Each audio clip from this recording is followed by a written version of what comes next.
go over the patch notes really quick. Kind of already gone over them, glanced at them. Big deal, Revenant incoming. Revenant's real cool carry.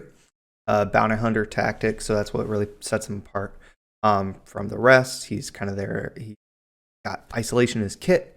He can use that isolation to get away, make space between him and his actual threat. He can also use it to absolutely annihilate people. So another big thing with Revenant is he's got a reload skill. So big difference from all the other carries. All the other carries are going to sit there and pow, pow, pow the whole way through. Revenant is going to actually have to cycle his attack. So he's going to attack a couple times and have to. So attack speed isn't the biggest use on him. However, attack speed does increase his speed. So it's not like it's totally undeserving. So here we're looking at his abilities. Basically, they're saying what I just said. We got his Q. His Q, 10 ethereal missiles go out, hit a target in a wide cone. That's cool. Basically, the idea behind it is you're either going to be focused, fire somebody, or you're using it to clear wave. It's kind of a balance between the two. So you are using it to clear, using it to actually like annihilate somebody if you can, or obliterate, the wordage they use.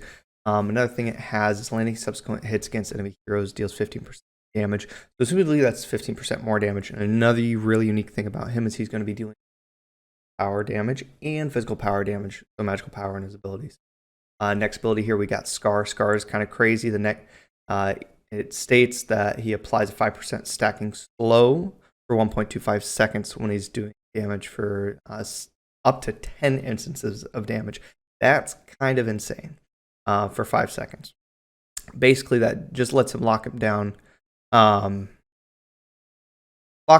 Keep him just in place, slow him, keep him in control, and move on from there. Hellfire round. Basically his reload passive, so it's explaining that and going from there. And then Reckoning pulls him into the Nether Realm. A lot of this is stuff that we're just going to have in game, how it interacts.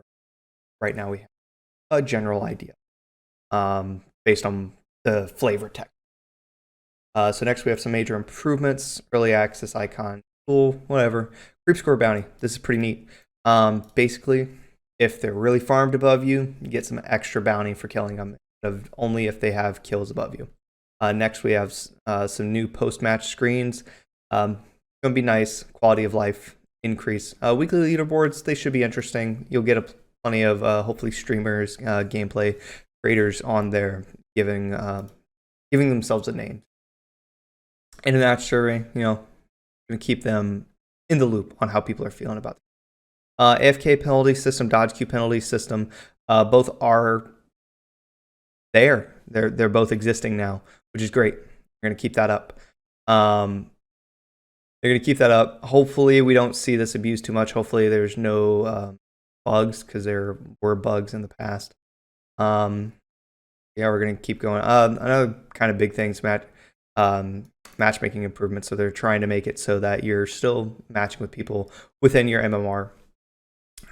Is what it is. Now we're going to get to their balance changes. So Countess recommends jungle start for blue buff. Whatever. Okay, big deal. Crunch passive. Healing no longer benefits from damaging minions. This is going to affect his laning and both of his jungle ability. Is it going to make him a bad character? Not by any means, but it's actually going to put him more on par with a lot of characters. As I say, he is currently in a decent spot. And we have Faye. Faye, awesome. She's fun. She really is. A lot of what they're saying is they want mages to have more of that early game presence and to the late game presence without changing too much. So that's why a lot of this is going to be increasing their scaling, but increasing their initial base damage, be it through CDR or just to make them better in general. So that's kind of just what we see here. And then we move on to the next section. Gideon. His base damage increase, void breach, scaling decrease, cooldown decrease. It's going to be nice. They're trying to adjust him a little bit. Pretty much the same as Faye with her scaling decrease, but increase base damage. This is kind of a big deal with her tentacle break distance. I didn't even know you could break her tentacles. I thought you were kind of locked into place because I'd blink out from it and he's still there. So that'll be a good quality of life change for actually getting out of the ability, since there is no consistent purify that most characters can get. Going from there. And then we got Lieutenant Bellica quality of life change. Basically, she's going to be able to increase lockout time, so she's not going to be as in place when she's launching her seismic assault. Big deal. Alchemical Rod, mana per stack decreased. They're doing that to tier 3 as well. Azure Core here, mana per stack decrease. Kind of make it not as needed of an item. The rest of them are just kind of name changes. And then we got Combustion getting a little bit of mana increase, kind of trying to make it more competitive with Azure Core. We got Lifebinder. Lifebinder is getting a big change. Magical powers increase, magical lifesteal is reduced slightly, tenacity is removed. Tenacity being removed kind of just makes sense with where they're trying to go with no CCR. There's no real reason that this item, which is already doing so much, should also have tenacity. I don't understand the text for this, to be honest. It looks like that you're just going to be gaining ability haste per 50 magic, which is pretty cool. Golem's Gift, never really used it, never really seen the point. They're trying to give you more ability haste early game to get it. Passive rename, Golem's Stone Skin, cool. They are decreasing it from 40 to 30, but instead of being a 10 tick per, it's going to take you 5 hits instead of 4 hits to lose its ability. Big change here, Oblivion Crown. It was kind of a catch-all, but it exists in a lot of the MOBAs, so they're making power decrease 35 to 15%, which isn't insane. But I was thinking for a while, mages do not have an HP damage item. They do. So they have that with their additional 8% of their current health magic damage and their magical damage taken by 10% for 3 seconds. Cool, 30-second cooldown. Actually gives mages a lot more fighting ability when it comes to tanks.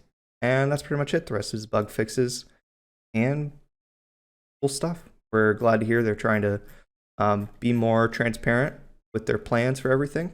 But big deal. Next Tuesday, we're going to see big boy Revenant himself come out.